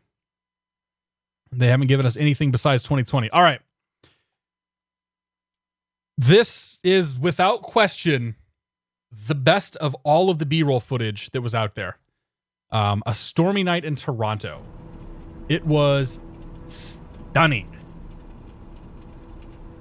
You hear the rain? And they fly out of the rain, and you can see... Check this out. So we're in the rain, and you can kind of see where the visibility starts to decline, and you can see where the visibility is getting better, and you can hear the rain and see the rain stop, and it's done. And now we're flying back into the rain shower here in front of us, And you can see like the curtain of rain at the end of the runway where the visibility is just gone.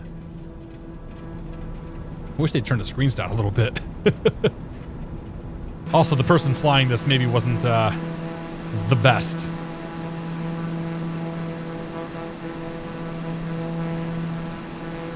But the lights have a little volumetric effect. I think it maybe is accented a little too much in these videos, or in the sim.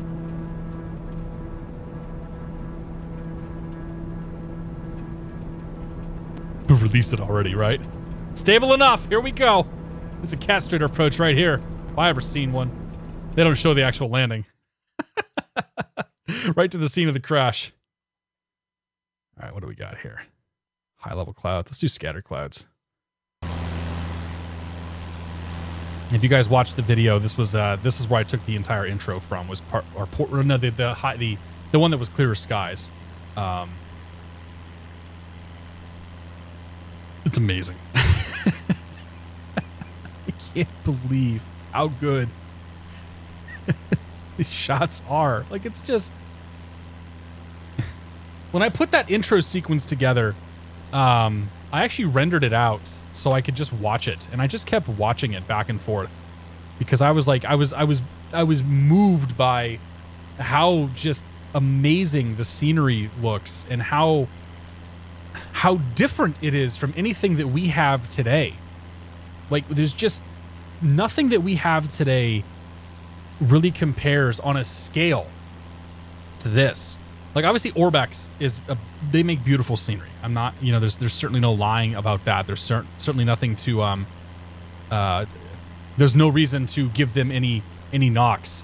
But when you think about scale and just how big this all is and how expansive this all is, and it's just like, holy crap, dude. Like, my brain just cannot comprehend it. Because you could go to the map, you went all the way out to the menu, you loaded up in this map that was a globe, okay, and the globe depicted the real world weather, and you would zoom right in to an airport, and you click on that airport, or you zoom even further, and you click on the runway, and you'd hit go, and you just would go. Like, it would take a second to load in, obviously, but it's like, I'm flying here right now. Like, you could anywhere in the world, go back to the menu, spin the globe around that spot, zoom in, find an airport, boom, right there, fly. Or don't find an airport, boom, 500 feet AGL, flying, going. Like, it didn't all look like this, admittedly, but it all looked like, it looked like the photo, like, it at least looked like the photoreal scenery that we have in X-Plane. Like, it was like speechless at times. Plot twist, this has been IRL footage. That's next. We're going to watch that next. Orbex automated, basically. To an extent, yeah. I mean, Orbex is going to probably make better stuff because they're going to hand place everything and whatnot. I bet the trees are going to look a little bit less sort of balloon-like. But I imagine they're going to fix a lot of this stuff, too. But, yeah. Like, there certainly are some... These shots, maybe not so much. There's certainly some shots in this bit of B-roll here, especially, where you're just like, that's real. Like, you're not going to tell me that's fake. That's obviously fake. One thing I don't know enough about is concerned with this Bing Map streaming. What happens if I'm not connected to the internet? Can I play? Is it going to kill my data caps? It's a very good question, Scampers. So you can preload scenery, and you can preload basically high-resolution Bing Maps scenery down to your machine. The machines that we had the entire Seattle area loaded in zoom level 19, plus the additional level of details. And we'll do the high-level clouds. So we'll just watch that again. We'll do the high-level clouds this time. Or you can stream it in live, like we did. And then there's an option for, I think there's a lower poly sort of no internet connection, no low bandwidth pass, whatever. It's like a more basic, my understanding is a more basic mesh. There are default world textures that it'll load in, similar to what you have today, but probably better quality. And then it will try to place region-specific buildings, auto-gen throughout the world. So if you have a less than ideal internet connection, all is not lost, and there are still options for you. Where did you fly in IRL? That's coming up, Bill. Bill, we got to dedicate an entire 3 hours to talking about my flying, of course. No, we flew around the Seattle area. We didn't go to Boeing Field. They don't want us there. But yeah, we flew. I don't even remember what the route was, to be honest. This will be float plane heaven. Yeah, absolutely, dude. But yeah, I think the internet connection stuff is one of those remains to be seen sort of things.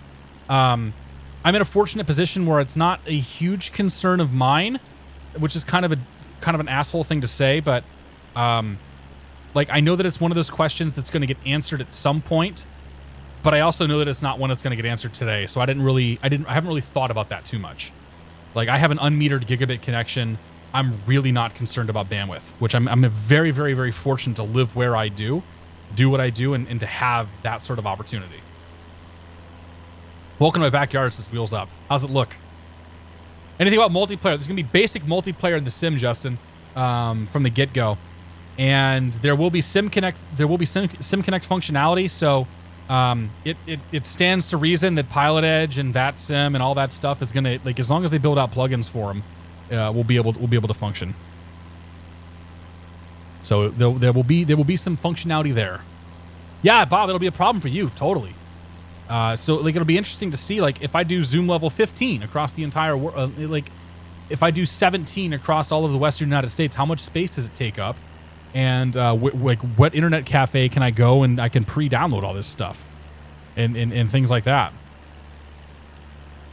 So you can see some, ooh, that's good. That's a good shot right there, because if you look at the trees here, you can see some level of detail pop in that just happened. And the stuttering is because my computer is melting right now trying to play this video. So right around here, look very clear. You start to see the pop in right there. Yeah, so there was some level of detail stuff, and you'll see it here too if you look down in this area. And so that's stuff that they'll eventually smooth out, I'm sure. Like level of detail changes is a thing in video games. It's always difficult to do. Comcast keeps tightening the noose with their data cap and overage. Yeah, dude, that sucks. Like, I have Comcast, but I don't think they're going to ever do it in Massachusetts. Because I think Massachusetts, like, said, if you try to do it, we're going to sue the crap out of you. But they also have competition in Mass, which is super, super, super rare.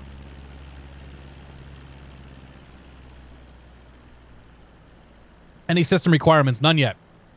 Remember that one of the end goals, not the immediate goal, but one of the end goals of this is to run this on an Xbox. Probably going to be Project Scarlet's my guess, the next Xbox.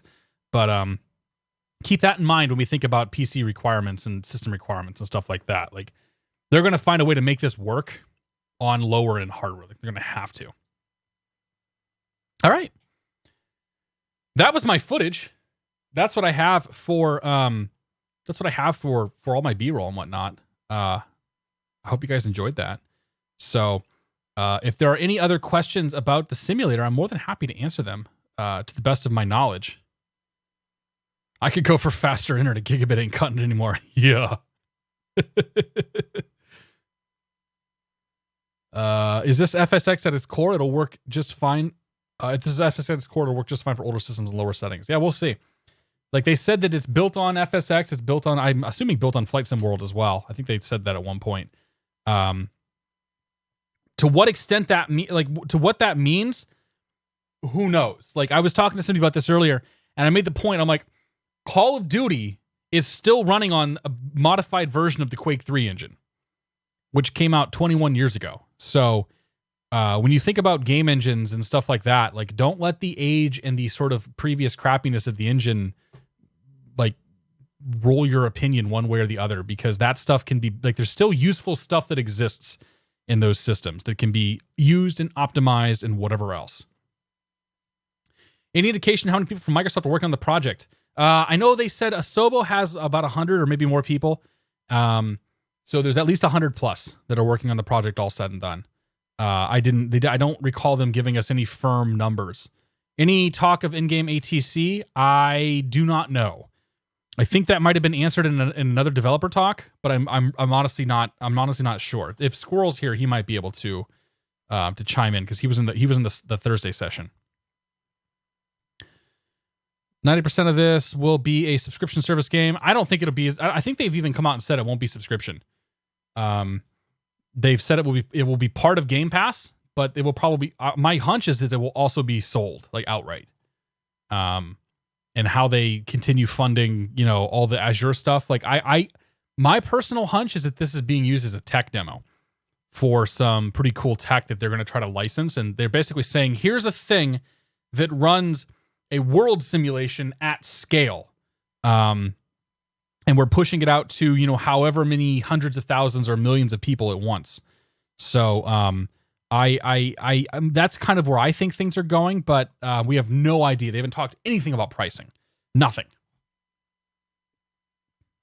Did they invite third-party add-ons? Not to this event. This event was exclusively for content creators and press. My hunch is that third-party add-on developers probably have other means of being contacted or working with them. And with the way that side of the industry works, I don't think a lot of third-party add-on developers are going to be talking much about their development process or their development goals until everything is sort of more hammered out. Like there's going to be a lot of closed lids on a lot of projects until things are further along and closer to release. Did the A172 actually slow down when you put the flaps in? Yeah, it did. Yeah, it lifted, and so you had to add your forward pressure to keep it level, and then it totally slowed down. Yeah. I think the TBM felt kind of slippery, but I've never flown a TBM before, so I don't know. I only have Toto's TBM to compare it to, which is a fantastic TBM, but I have no idea. Retard. X-Plane devs will be like, I'm in danger. Yeah. Super Viking, thanks for 28 months. I hope you like gaudy Texas souvenirs. Oh God. Super Viking's coming up to my neck of the woods to visit at the end of the week. We're gonna go flying on Sunday, so it should be a good time. Yeah. I think we got all the questions, right? You guys can keep asking questions. I'm going to move on and we're going to talk about flying around Seattle. To do this, though, I have to open up Premiere because I forgot to actually render the full videos out. Like I totally forgot to render the videos themselves, and I didn't think about it until I was just about ready to go live. I'm like, well, I guess we're going to run Premiere. Is X-Plane dead? I have no idea. Jets, they didn't show any. I think they said there will be jets at some point. Hey, you want to see the timeline? Here's the timeline. Yay! How to make a flying video in 6 hours. Right here you go. What part do you want to see? Yeah, they I think they've mentioned that there will be jets, but they didn't have anything to show. And I don't think anybody in my group asked about them. There might have been some people on Thursday that asked, but I don't know. They mentioned building out the framework to make avionics work in jets, so there's that. And my PC was running slowly before Premiere, yeah, right? All right, let's load up the flight video. And we'll do back, discovery flight. Yeah. Forward, discovery flight. All right. Clear in and out markers. So... I bet I can find this I can find this flight, I think. Let's see if we can find this real quick before we get going.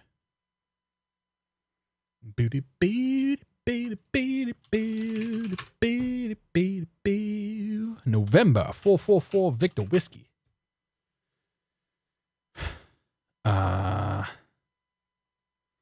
Renton. What day would do this thing? Was after my wife's birthday.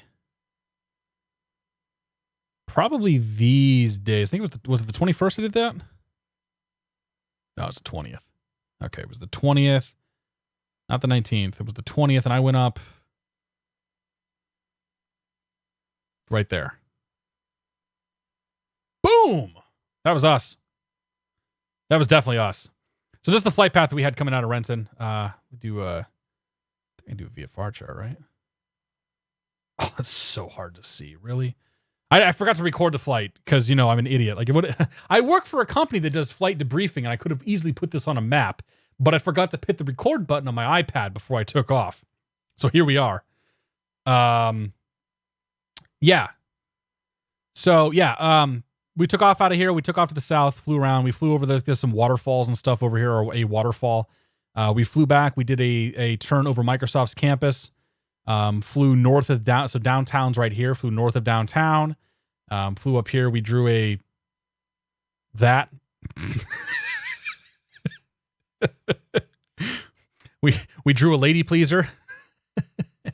Made our way down, and we kind of killed some time here because there was more time on the hobs to go with. And then we were right behind somebody, so I had to start doing S turns to just to really slow down coming into Renton. So yeah, that was the flight plan that we did. I think Bill asked about that. Bill Farrelly, if you're here. Oh, look at that. Oh, there we go. Yes. I like it. Just make it bigger. Enhance. Enhance. Enhance. Yeah. Like there's some waterfalls right here. Yeah, right there's a waterfall. I don't know what it's called. It was pretty. Whatever. I was more interested in flying the airplane. Jay Barrett, how you doing, my friend? Thanks for 9 months. Is this what I think it is? Yeah, we just got done talking about it, man. So now I'm going to talk about a real flight that I did while I was there. Jay, cheers, my friend. Thanks for 9 months. You get to name the baby. Big Chungus. Lake Sammamish. I like it. We'll go with it. Yeah. So it took us out there. There was a conga line of like 6 or 7 airplanes going at once. So I think we were like number 3, and there were planes behind us. So like the traffic alert stuff was going crazy. We were flying at 2,100 RPMs, which was like 90 knots the whole way. It was kind of bonkers. So yeah, let's hit play on this. Let's see here. Let me find. I forget his name. I'm a bad person for forgetting his name. He's in my logbook somewhere. Yeah, turn the taxi light on. So here you can see. You can kind of see the conga line of planes here. So there's 1, 2, 3, 4 in front of us here. But because I'm not a pleb and I've flown a 172 before, I got through my checklist pretty quick. But there was no room on the run-up pad. So we kind of just had to stop here. I turned the tail the wrong direction. I should have turned it, away from the buildings and crap, but whatever.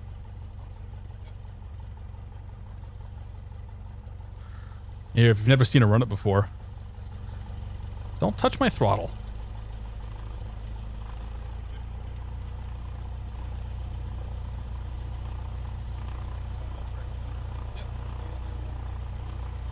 His name is now Scared CFI. Oh, we're fine. CFI Grabby.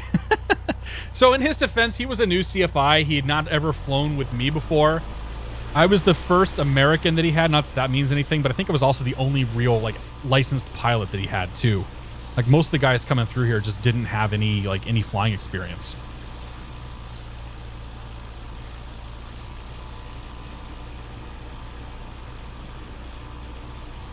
All right, enough of that. So we cut in front of, let's see, how many people we cut in front of? So we cut in front of 2 of them. So there's 2 guys in front of us. Let's see it.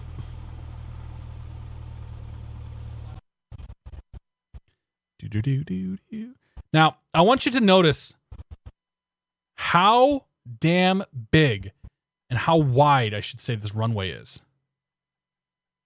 Yep, still waiting. I'm not paying for the hobs, so I don't care.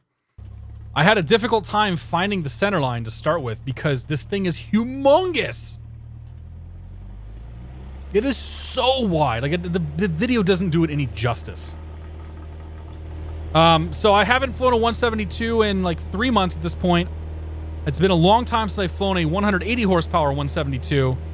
And he got a little grabby with the controls. I also was, I pulled up a little too much too. And the controls were a little stiff compared to what I'm used to, so there was some adjustment here. But I'm trying to find my speed.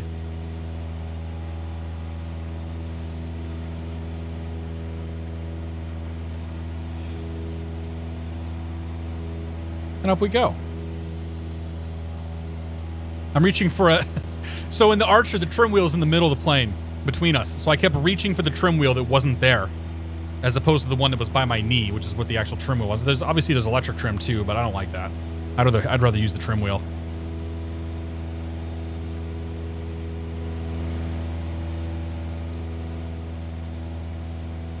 Three 172s could take off on it easily. Easily. How'd you like the G1000? It's cool. I've used it before. I learned a little bit about the G1000 when I was doing some IFR stuff with Max. And I've since learned a lot about the G1000 just playing around with it in the sim. So he's trying to tell me where to go. Like, we basically climbed straight out to like 1,000 feet, and then we cranked ourselves around to go downwind. We had a few bumps and whatnot on the way out, but it wasn't anything super drastic. It's all about the trim, my friend. You think you're trim more. Sometimes the trim wheel on the Warrior is hard to reach. Yeah, especially when you're a fat dude like me. You got two fat dudes in the cockpit. It's like, man, we gonna get real friendly here. Did you hear about Max's new plane? I did. Yeah, I heard about it. I heard about it a while ago, but I couldn't say anything. Yeah, it's pretty sweet. I haven't seen any pictures. Like, I've seen the pictures he's posted of like the exterior and whatnot, but I haven't caught any pictures of the interior and all that. Love the glare shield grab too. Yeah, that's what you're supposed to do, right? All right. So anyway, we get up here, we start flying over. We get to 1,500 feet because that's pretty much where we stay. Like 1,500 to 2,000 feet is where we stayed most of the time. And he's like, yeah, 2,100 RPMs. I'm thinking, oh my God, dude, like we're not going to ever go anywhere. This is about as slow as you could fly a 172 and cruise comfortably. But this was it. I mean, we were just kind of chilling the rest of the time. So we flew up and up and up, and eventually we found Effie's pointing out landmarks and stuff to me. So we find the falls here. Crank it around in the falls.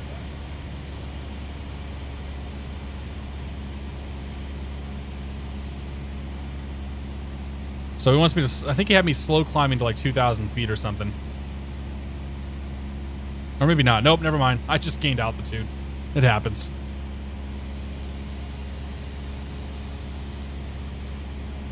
I'm not sure. Oh, no, you know what? We climbed for a little bit and we were going back down to 1,500. Slowly. Pointing out, talking to me about the landmarks and stuff that's out there. Beautiful scenery, though. Holy cow, did it look pretty. Yada, yada, yada. Skipping through a whole bunch of stuff. Like I said, we ain't going very fast. So then on the other side of this lake here, right up in this area, that's a Microsoft campus. Like right up in this area. So they wanted us to do to basically do a 360 over the campus here. So I did. Nice, easy turn on a point. At this point, I've got a pretty good feel for the airplane. Got a feel for the G1000. Like I'm relatively comfortable. Of course, we're constantly looking for traffic because we know there's 6 or 7 of us that are pretty much in the same area. So we're constantly looking out for traffic. Our altitudes were staggered by 500 feet. So we were 1,500. The people in front of us and behind us were 2,000.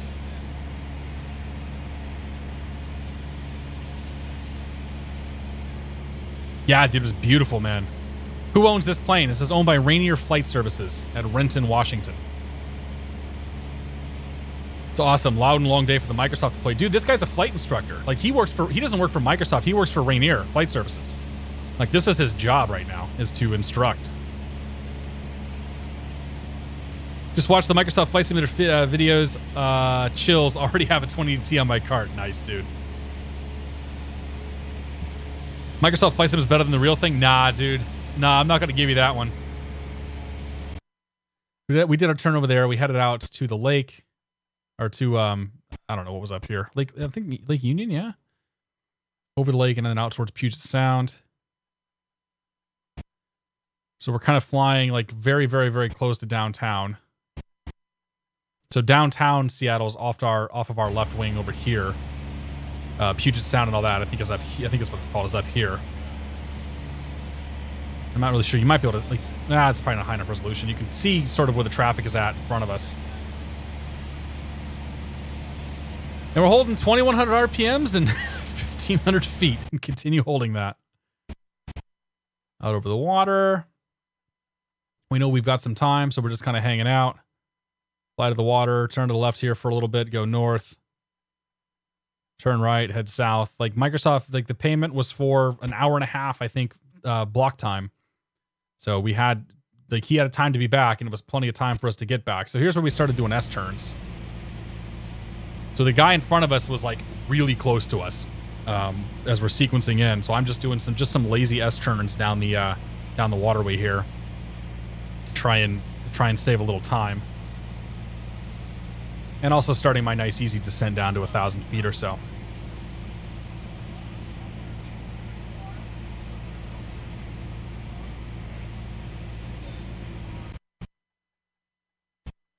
There we go. And so the approach is awesome, dude. Like the approach has you coming down the lake here. And then you sort of crank it in on like this is not a typical base to final approach. Like you bring it down the lake and then line up sort of last minute onto your final approach. And it was so good. Just tuned in. Soupy C, how you doing, man? You missed all the fun, dude. Make sure you watch the VOD for this one. We talked about Microsoft Flight Simulator for about an hour and a half or so. And now we're sort of finishing up the night here with my Cessna 172 flight around Seattle. Care of Microsoft. All right, here we lined up for final. Boeing factory over here on the left. Flight services and all that stuff on the right. Doing all my checks, making sure we're good.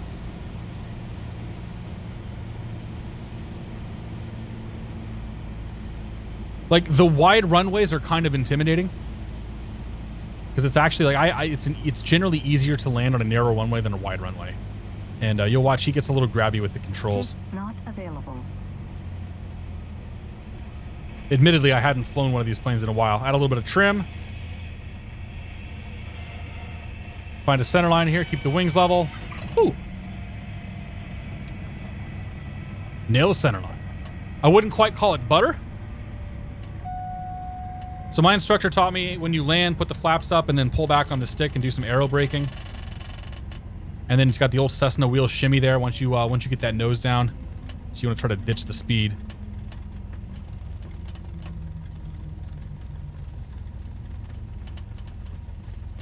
It creaks and rattles and everything else. Oh, Cessna. There you go. You can see all the... I'm guessing those are all Maxes over there. Ryanair. And it's funny to see a Ryanair plane in the United States.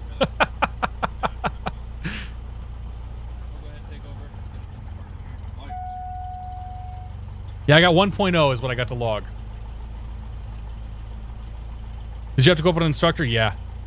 I don't have insurance, so I don't carry renter's insurance, and I would have had to have gone up for an hour and do a checkout flight anyway if I wanted to take a plane up by myself.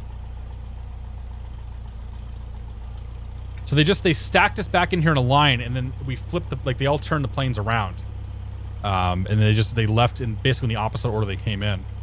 There you can see the icon that was on the ramp. And took a bunch of pictures and whatnot of all of us there. I don't know what happened to those pictures. Like, I'd kind of like to see them. They didn't give us those. Yeah, it was 1.0 dual received.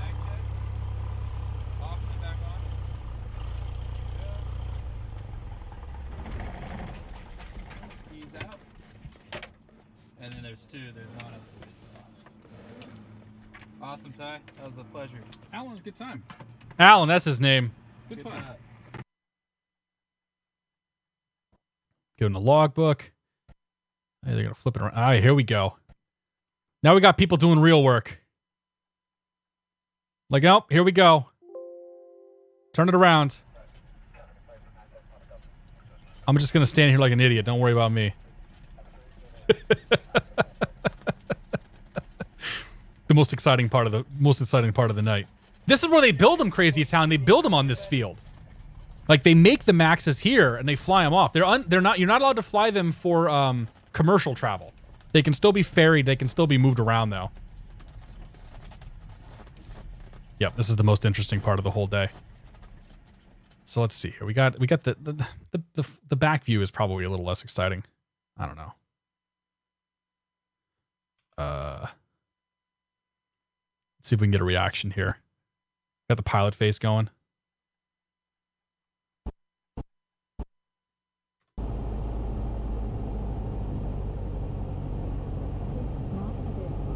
You can't see his look of terror.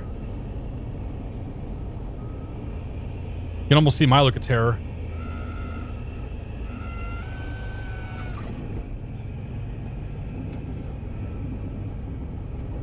I'm sure my response was, I'll take it. Remember, fly the plane to the scene of the crash. Don't stop flying it when you're on the ground. Also, that shirt's amazing. I just want to point that out. Was that a scream I hear? No, it's just a stall horn, you know. No big deal. Get the window open because, you know, it's hot as balls in those planes. Yeah, it's a good time. So yeah, I might try to do something with that flight. I'm not really sure yet. We will see. Dude, the whiskey shirt's so good. So yeah. That was it. That was my trip to Seattle. That was our Microsoft Flight Simulator 2020 preview. That's all I got for today. I wasn't planning on flying. I want to thank you all for sticking around. I really hope that you enjoyed the footage that's come out. I hope you enjoyed some of the coverage. If you want more editorialized and more kind of even factual stuff, like there are other websites that have covered things. I went to Ars Technica and I was really happy. Like they wrote, Ars Technica, one of the writers there wrote a really, really good article about it. It's probably buried at this point. Simulator. Here you go. So this guy, Sam, I don't think I met him, but he wrote a video, or wrote a good article about his experiences and talked about the sim in quite a bit of detail and whatnot. That might be a better thing if you want to know some more about that kind of stuff. I know that Flight Deck to Sim has put out a video. Air Boyd has put out a video. Frugal Sim has one out there. Chewy's got some stuff coming out. FS Elite's been covering it. FS Elite is having a big, like, they've got a, nope, not that one. Really? I met Callum from FS Elite. It's the first time I think we've spoken in person, or spoken, period. See, I told you, everybody loves that picture. But they got some pretty good footage as well. That's totally worth checking out. So, yeah, it's fantastic, man. I love it. I am so looking forward to this sim. I'm looking forward to being able to get some more hands-on time with it. I just think it's amazing. Like it's incredible. I was talking to a guy today, a well-known flight sim developer in the multiplayer world. And he said it's one of those developments that we thought we wouldn't see for a decade. And to have some hands-on time with it and see it today is just amazing. And it's a enormous leap forward. Like, people can say what they want about the flight dynamics. They can say what they can sit there and they can nitpick things about the airplanes and this and that. But all of that detracts from the world that they're trying to build and ignores the fact that, hey, the third-party developers are going to figure out the hard stuff on how to fly a plane anyway. The big part is all the stuff that's happening around the sides, the stuff that you don't have to get Orbex for, the stuff that you no longer have to get Active Sky for, and you're going to get a better package out of it anyway. So I'm super, super, super stoked. I can't wait for everybody else to have a chance to play around with it and see it and get some time with it, because it's going to be, I think it's going to be a pretty special moment. So you can link it all you want, man. There's no restrictions on links. So yeah, I'm sorry I didn't say hello to everybody tonight. I hope you guys understand. A little different stream this evening. And yeah, who we got tonight? Got Bill Ferrelli's flying. Buck the Next flying. A whole bunch of other guys are flying. Go say hello to somebody. We'll probably go raid Bill or something. We will see you on Friday. I haven't decided what we're gonna do yet. Might do the Flight Factor 320. I don't know. We'll do something. We'll try to do something interesting this week. But we'll see you guys soon. Catch you later. Let's You know what? Because I'm so in love with this particular part of the video, it's only going to be a 720p render, but whatever. We're going to watch this on the way out of here. Good night, folks.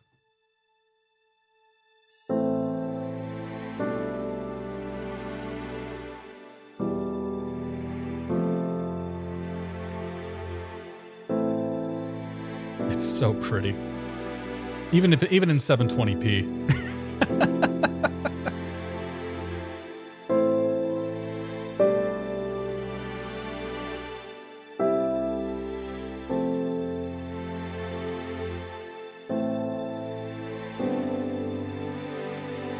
This runs a little better than the 4K version did earlier tonight.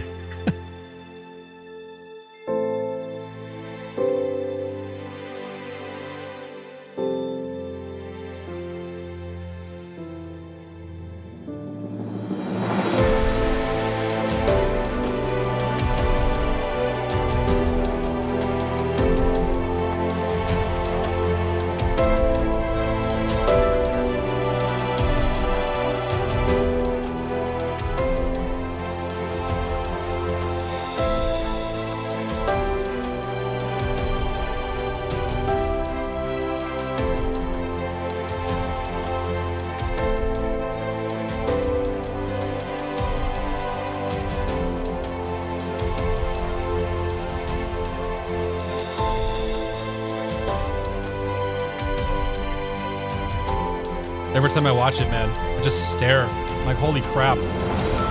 Where have we come, or how have we gotten here?